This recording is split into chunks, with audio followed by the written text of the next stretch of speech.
Je témoigne de l'escroquerie dont j'ai été victime et dont je suis toujours victime à ce jour.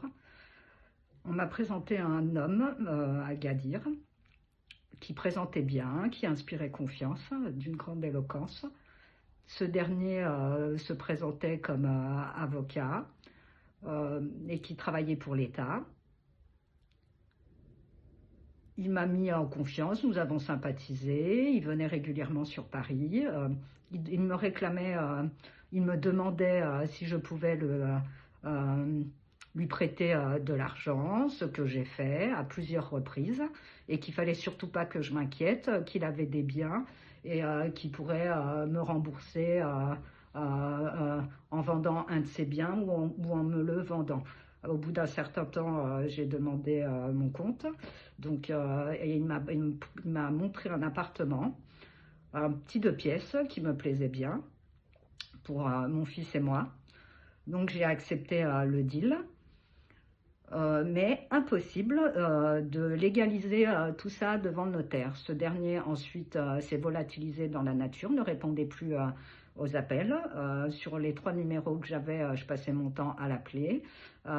Sur les mails que j'avais, je lui ai envoyé des mails, mais ce dernier ne laissait pas de traces écrites.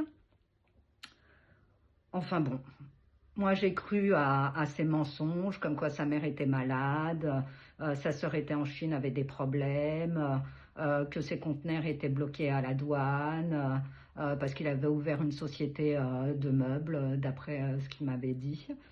Ce dernier a abusé de ma confiance.